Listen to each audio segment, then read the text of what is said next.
নমস্কার।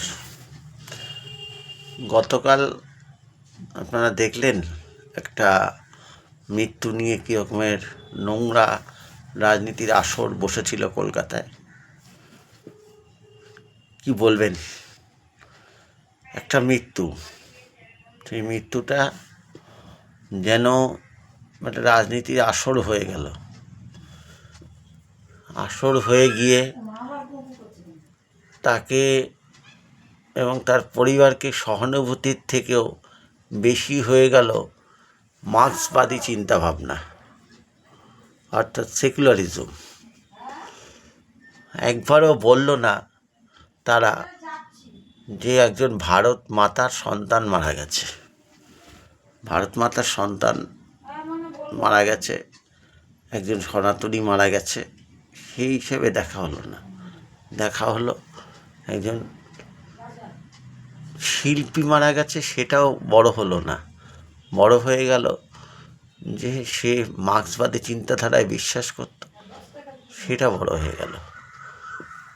মানে এটা কোন ধরনের রাজনীতি আমার মাথায় ঢোকে না। এই জন্যই আজকে এরা শূন্য পথে ধাবিত হয়েছে, মহাশূন্যের পথে যাচ্ছে। এদের মানে চিন্তা ভাবনা, মানসিকতা এমন বাজে পর্যায়ে পৌঁছেছে যে একজন ভারত মাতার সন্তান মারা গেছে। জয় হিন্দ জয় ভারত কথাটা বলতে এত বাধে এদের।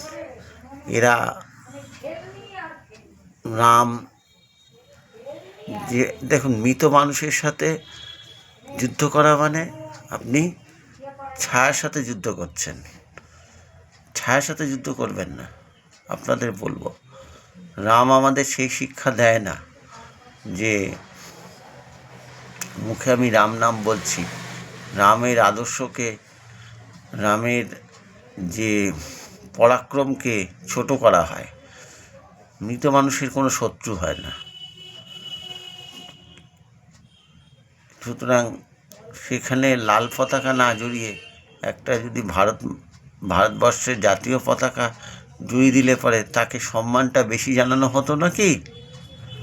কিন্তু হয়নি।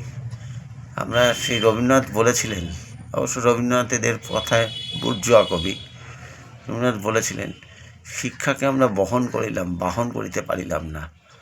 সুতরাং বাহন করার মতো শক্তি এদের নেই।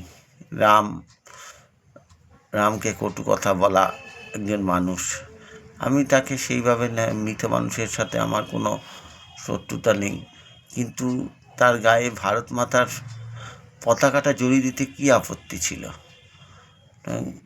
এগুলো খুব বাজে হলো। তার পরিবার, তার একটা ছোট বাচ্চা আছে, 42 বছরের তরতাজা যুবক, তাকে নিয়ে যে রাজনীতির খেলা খেললো এই তথাকথিত সেকুলাররা, সেটা সভ্য সমাজে খুব বাজে দৃষ্টান্ত স্থাপন করলো। আগামী প্রজন্মের জন্যও তো বাজে হলো। সুতরাং তারার দেশে ভালো থাকুক। একজন শিল্পী, আমার তাকে পছন্দ হতে পারে, না হতে পারে, সেটা আমার ব্যক্তিগত ব্যাপার, কিন্তু সেই যে মানুষটা যখন পৃথিবী ছেড়ে চলে গেছে, তখন তার প্রতি আর কোনো শত্রুতা রাখার কোনো প্রয়োজন নেই। সে ঈশ্বরের কাছে সদ্গতি প্রাপ্ত হোক, তার আত্মার শান্তি কামনা করি, এটাই আমাদের পাথেয় হওয়া উচিত। তাকে নিয়ে রাজনীতি করাটা কোনো সমীচীন কাজ হলো না। আপনারা ভিডিওটা দেখে কি মনে হলো সেটা একটু কমেন্ট করে জানাবেন, আর ভালো লাগলে আপনার বন্ধুদের মাঝখানে শেয়ার করে দেবেন। তাহলে এই অবধি রাখি। ধন্যবাদ, দেখা হচ্ছে পরের ভিডিওয়ে।